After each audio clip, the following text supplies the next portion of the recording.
ಯುದ್ಧ ಕೊನೆಗೊಳಿಸುವ ಹಾಗೂ ಶಾಂತಿ ಒಪ್ಪಂದದ ಭಾಗವಾಗಿ ಇರಾನ್ ಎಂದಿಗೂ ಪರಮಾಣು ಶಸ್ತ್ರಾಸ್ತ್ರಗಳನ್ನು ಹೊಂದದಿರಲು ಒಪ್ಪಿಕೊಂಡಿದೆ ಎಂದು ಹೇಳಿರುವ ಅಮೆರಿಕ ಅಧ್ಯಕ್ಷ ಡೊನಾಲ್ಡ್ ಟ್ರಂಪ್ ಅವರು ಇರಾನ್ಗೆ 28.38 ಲಕ್ಷ ಕೋಟಿ ರೂಪಾಯಿ ಪರಿಹಾರ ನೀಡಲು ನಾವು ಒಪ್ಪಿಕೊಂಡಿದ್ದೇವೆ ಅನ್ನೋದು ಸುಳ್ಳು ಅಂತ ಹೇಳಿದ್ದಾರೆ. ಶಾಂತಿ ಒಪ್ಪಂದದಲ್ಲಿ ಹಣದ ಮಾತುಕತೆ ಬಗ್ಗೆ ಯಾವುದೇ ಚರ್ಚೆಗಳು ನಡೆದಿಲ್ಲ.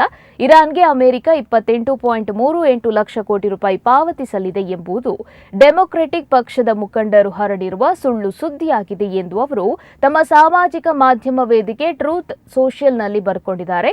ಟ್ರಂಪ್ ನಿಲುವನ್ನ ಅಮೆರಿಕ ಉಪಾಧ್ಯಕ್ಷ ಜೆಡಿ ವ್ಯಾನ್ಸ್ ಅವರು ಬೆಂಬಲಿಸಿದ್ದು, ಟ್ರಂಪ್ ಅವರ ರಾಜತಾಂತ್ರಿಕ ಪ್ರಯತ್ನಗಳು ಮತ್ತೊಮ್ಮೆ ಫಲ ನೀಡಿವೆ.